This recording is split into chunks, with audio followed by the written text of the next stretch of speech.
Welcome to the Sport Businessman Podcast. Today we host Emanuele building Novo Esports. It is an honor to be hosting you on the Sport Businessman Podcast today as you're building a prominent Italian professional esports organization and competitive gaming brand, founding it in Italy, in Milan, and being active in so many competitive titles like Brawl Stars, Rocket League, VALORANT, EA Sports, League of Legends, and many other titles that are known in the gaming space. So, welcome to the Sport Businessman Podcast.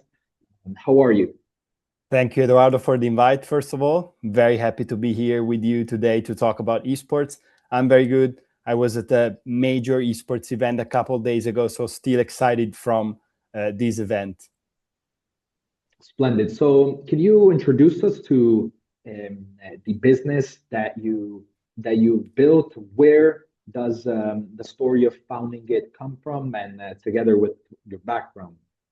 Yeah, sure. So, unlike many esports founders, I'm not a former pro player, coach, esports manager, because I have a business background. So, I studied management, then marketing at the university. And while writing my marketing thesis, it was 2018, 2019, I believe.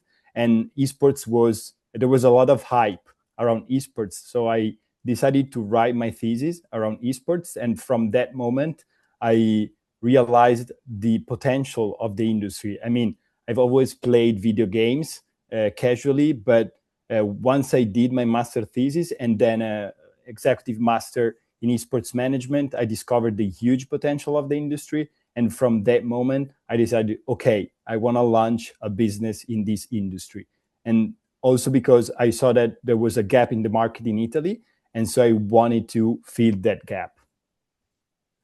Well, we see it today with after reading Q1 reports this year that there were more than 51 M&A deals in the space, more than $120 billion in disclosed value of transactions in the gaming sector. And together with the acquisition of EA Sports in the last fall, Paramount acquiring Warner Bros. Games. But what was the problem that you saw initially that many people didn't? Yeah, so one of the major challenges while launching and managing an esports company is sustainability, because the industry is still pretty young compared, for example, to the sports industry. So you don't have a lot of revenue streams. So being sustainable for an esports company is still a challenge. And we thought, okay, we need to bring our business background, our marketing background into the industry in order to make sustainability easier. And that's why we thought of Novo, not just an esports team, but as an esports company. So we took a look at all the revenues, all the expenses of an esports team, and we decided, okay, we need to improve that. So talking about the business model of an esports team, you have for the revenues prize pool, of course, by winning tournaments. Then you have merchandise sales. All the teams have fans willing to buy jerseys like the one you see behind me, caps, t-shirts, and everything. You also have sponsors, so brands willing to get the exposure, the visibility our teams have, the tournaments we participate in have, but these are not enough. There are two big and important revenue streams that esports teams should focus on that are partner programs and digital items. So what are partner programs? Some publishers, some video games want teams like us to become partners. And what does it mean? If you become a partner, you get a budget from the publisher to create marketing campaigns to increase awareness of the game, of the video game. You have fixed salaries, fixed help from the publisher to compensate for the use of your IP. So the publisher can use your IP, your branding inside the game, and they pay you a fixed amount to for the IP. And then the most important thing that I was mentioning is digital items. So when you become a partner, you can put your digital items inside the video game, inside the store of the game. And then you get a revenue share for all the digital sales of the item. And we're talking about hundreds of thousands of euros for some games and millions for others. So this is the most important, I believe, revenue stream for teams, because it's more scalable, of course, since it's digital items, and it's huge. It's becoming huge. So these are the revenues, but at the same time, you have high fixed expenses because you have all the players, the coaches, the esports staff that you need to play, the content and media team. You have all the personnel, administration, finance, legal, accounting, sales. So you have a lot of fixed expenses. And when you take into account all those fixed expenses, sustainability can be pretty hard, can be a challenge. And so what we did as Novo was doing two things. The first one, thinking of the esports team as a content platform. So winning is not enough, of course, is important, but we thought of Novo as a content platform. So performance needs to lead to content that leads to visibility, that leads to value. And then we reinvest the investment value created from partner and sponsors into our teams to improve performances, generate more content, better content, more visibility, and then value. That's our flywheel, as we say.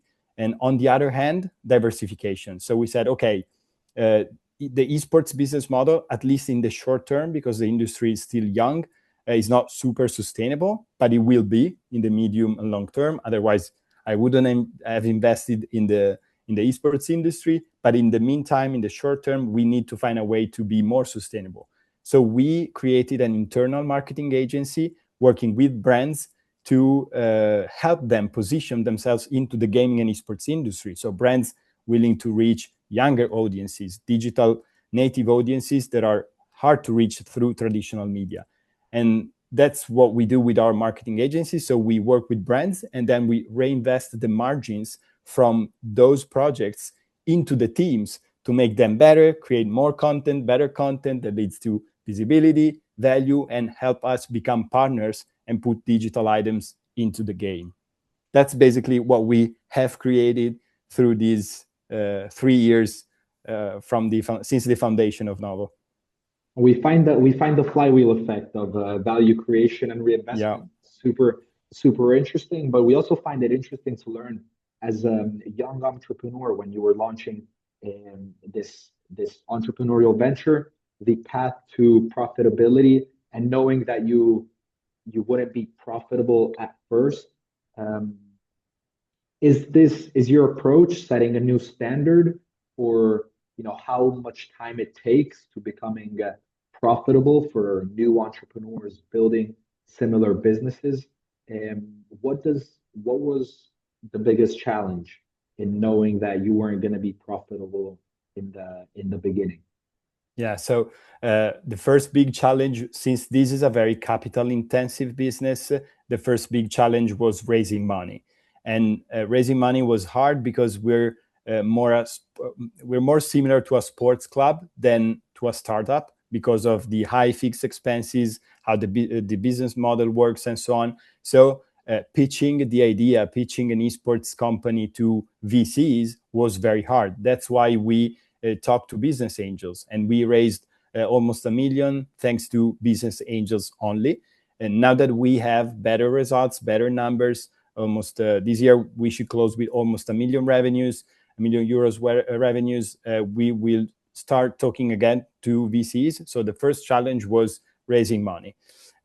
Second challenge was doing many things. We wanted to do many things, but we limited budget. It wasn't very, very easy, but we tried to do it anyway. So we did many things. Since we knew being sustainable, find a way to be sustainable was a challenge. We tried to do in the first 2 years of Novo as many things as possible, to experiment as much as possible. We opened teams, we closed them, we did many things to find the things that work. And now the flywheel that we were talking about, that's the dimension, that's the strategy that we have found to be working, at least for us, at least in the Italian market. So we did so many things, and now we have found those things that work. And in the revenue streams, are there any recurring revenue lines, or any future recurring revenue lines that you project? Yeah, so the digital items, we're not partners, at least for now, with publishers, but that's our goal for this year or 2027. Because as we said, prize pool are not recurring revenues. You cannot rely on winning tournaments. It's not a good strategy. Sponsors, you have only a few big deals, so it's not very recurring, but digital items are. So people playing video games and buying your digital item in the store are very recurring. They buy them each day, each week, each month. So our goal is to be able to become partners with as many as the games we compete in order to have those recurring revenues. This is one way. The other one, we're planning a big raise at the end of this year, beginning of next year. And one of the things we want to do with the money we raise is opening a digital project, maybe involving some AI to in the gaming industry, to maybe coach through AI, some kind of things, those kind of things, in order to have a digital business with recurring revenues, because that's one of the big issues in the industry, having recurring revenues. And to understand what makes the company potentially attractive to professional investors looking at opportunities in the space, and is the fact of the recurring revenue line. So also for any future outlook, what parts of the businesses are going to be compounding over time, like in the IP, tech, community?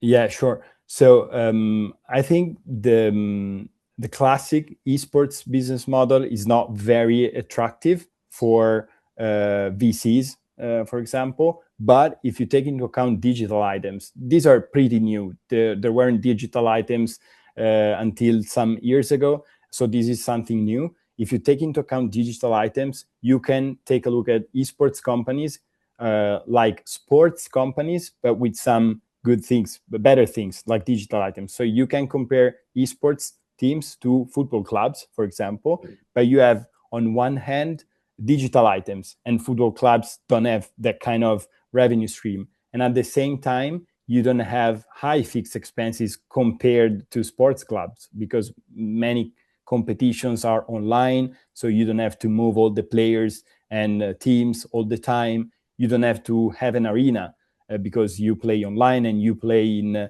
arenas provided by the tournament organizer. So I believe esports is very interesting for VCs, investors looking to invest into the sports and entertainment industry.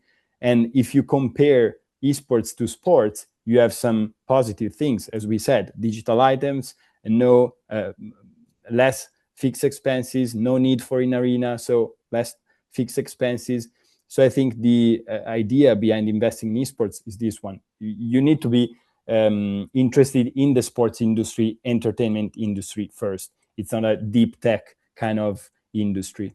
But I mean, if you take a look at the numbers, we're talking about a huge industry. So gaming, you have 200, it's a 200 billion revenues industry. It's more than movies and music together combined. And it's been like that for many years now. You have, I believe, 3.4 billion gamers worldwide, so a huge market.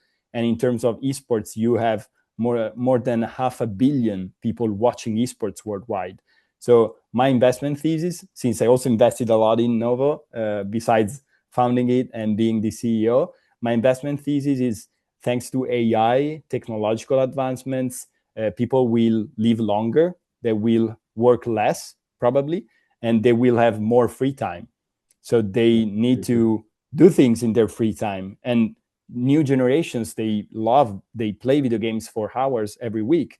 So I see more and more people playing video games with the generational change, more and more people watching content related to games, to gaming, and therefore more and more people watching esports. And we read, I was reading last week about ESL and ESL in Saudi Arabia looking to become profitable in 2026, and Saudi Arabia also buying major gaming assets. Um,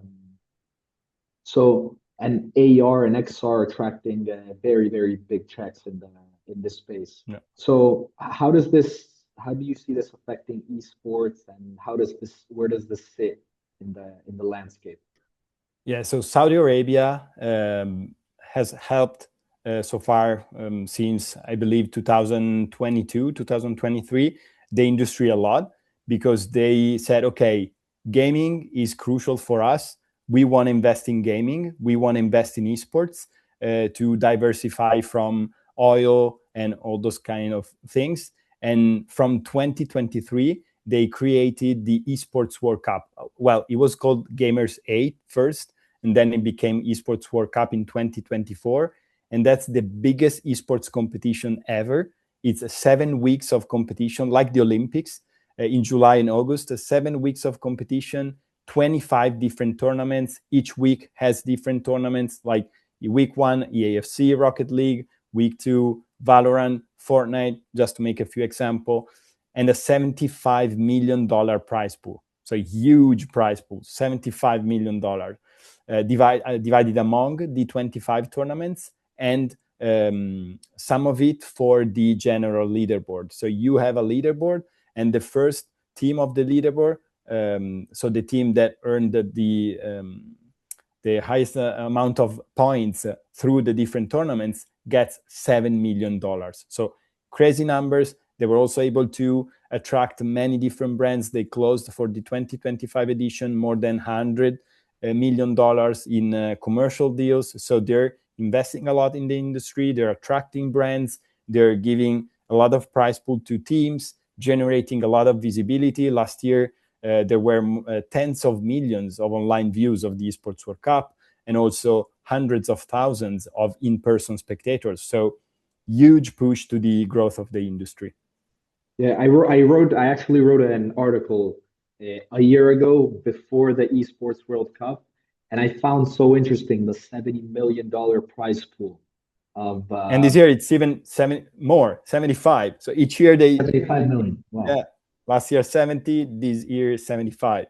And one thing very interesting is that in November in Riyadh there will also be the Esports Nations Cup. So the Esports World Cup is for clubs like us. The Esports Nations Cup will be for nations. And so we saw in Italy during the Winter Olympics, I expect a good push for the Italian market, because we saw in the Winter Olympics, everybody was cheering for the curling team. We have a lot of national pride, so we in Italy want to cheer for the national team, whichever sport it is. So I expect more people following esports, starting to follow esports for the Esports Nations Cup, and eventually keep following esports after the Esports Nations Cup. Splendid. And finally, for the last question to our audience, can you help us to understand how gaming and esports can help people, community, and the development of soft skills we need as young adults and humans? Yeah, sure. Because video games are, of course, a great way to have fun, but at the same time, they can be a powerful educational tool. We have a project called Esports School, where we bring esports to schools, Italian, middle, and high school, as an extracurricular activity. So one of our coaches go there and do some kind of esports training to the kids. And we have 3 main goals with this project. First one is make people socialize. So we want students to go back to school, to play together with their friends instead of playing alone in their bedrooms. Second one is educating them. So our coach tells them, okay, you need to take a break after 30 minutes of play. You need to drink water. And students listen to him, because he is the coach of one of the biggest Italian esports teams. So kids listen to him. And the third one is making students experience competition, experience team dynamics. Maybe they cannot play sports because of physical impairments. They don't play sports, and through esports, they can experience these kind of things. But it's also, as you said, a very useful tool to develop soft skills. If you take into account single-player video games, you improve creativity, decision-making, resource optimization and management. Or if you take into account multiplayer games, you improve collaboration, communication, leadership. HR companies are now suggesting people to put that you're a video gamer inside your CV, because it's now known that video games can help you develop all those kind of soft skills. And one last thing, I was moderating a panel a couple of weeks ago in Italian University in Milan, and there was a psychologist that talked about video game therapy. So she uses video games in therapy sessions in order to help kids open up during sessions. So you have so many different applications for video games. This is incredibly interesting, Emanuele. Thank you so much for sharing the founder story of Novo, and the business that you've been building, the commercial infrastructure, the recurring revenue lines.